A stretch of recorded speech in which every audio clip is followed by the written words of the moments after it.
very well. Okay. Yes. You ready? Yes. Okay.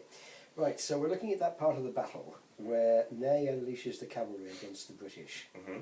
He thought that Wellington was retreating, but in fact what he was doing was manoeuvring to get out of artillery range. Yes. And then he sends in virtually every cavalryman he's got Yes. against the British line. But of course, he got it wrong. Absolutely. It was a reasonable assumption to make because the British HQ had been set fire to the previous night.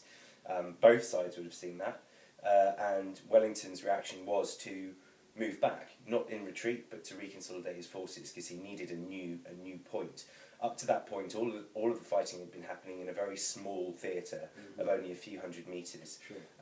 and the French artillery had been very successful in demolishing several regiments already. So it was a fair assumption to make that the British were in retreat, apart from the fact that they didn't know Wellington. Right. Because Napoleon had never actually faced him before, although Wellington had fought successfully in Spain, Yes. never against the Emperor himself. No. And that makes a big difference, presumably. I think so, yes.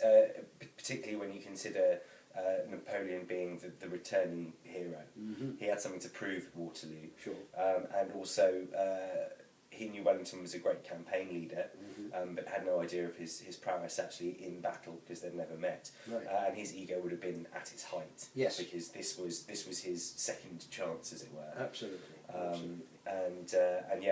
And the fact that he himself was unwell, Napoleon, at the time of the battle, meant that he actually wasn't on top of his game at all, and making rash decisions. I mean, Ney was working under his own auspices when he ordered the cavalry charge, but even so, it's a possibility that Napoleon may have made rash judgments anyway. Sure, yes. I mean, he certainly made mistakes in the build-up to the battle itself. He made mistakes at Ligny.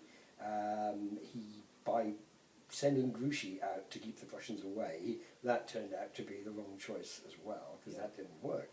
All right, so Ney is charging with cuirassiers, lancers, hussars, the lot. No one alive today could possibly understand this kind of battle. No. But what must it have been like, do you think, for those redcoats, those British infantry facing that torrent of horsemen? Yeah, well, it's very difficult to say, isn't it? Because as you say, I mean, these days, long range weaponry, you rarely even see your enemy. It's a press of a button kind of scenario. Yeah, sure. So yeah, I mean, just the sheer weight, the sheer sight of these, particularly cuirassiers, big horses wearing armour, with the big cockades on their hats, like to replicate the manes of the horses they were riding. Yes, right. And the lancers with their 9-foot lances. It must have been a terrifying sight. But then on the other hand, when the British formed square, which they did to defend against the cavalry charge, that would probably have been quite an intimidating sight as well, because you have a bristling line of Brown Bess muskets standing, kneeling and lying. Sure. And regardless of their accuracy, that fire is going to do some damage. And as a cavalryman, once you're off your horse, you're dead. Yes, absolutely. I mean, Ney was lucky. He actually lost 2 horses from under him. Yeah. He was lucky, but the majority of them would. Sure. So with the cavalry charge, you're relying on the impact. You're relying Yes. on the shock tactic. Yes. And if that fails, then nothing to fall back on. Which is very interesting because the French repeatedly attacked, led more and more cavalry charges against the squares, even though they couldn't break them. So the element of surprise was gone anyway. Yes, yes. I mean, you could argue that the different angles they were attacking from, and the fact that the British didn't know when it was going to happen. Sure. Yeah. It all adds to the psychology of it, but you've got to consider the psychology on the British side. These, when they formed square, there were a number of regiments coming together who had already been decimated in the previous day's fighting. Yes. But they were there with the regimental colours 3 or 4 in the centre of the square. Yes, sure. This is camaraderie. This is holding together. Yes. And forming square works.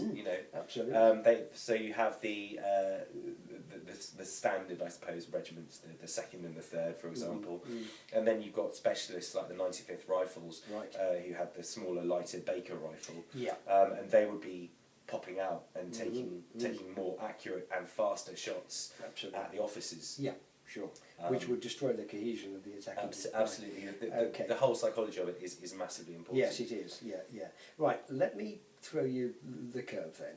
Who actually won the battle? Was it the British, Was it the Prussians? Yeah, well, you can never answer anything that simply, can you? You never do that. No. Never do that. It's clearly a combination of the two.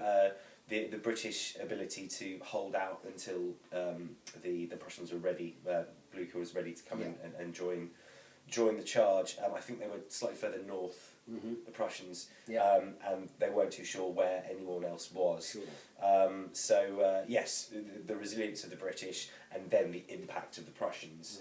Right. Having said that, it could be, I think the real main winner was time. Right.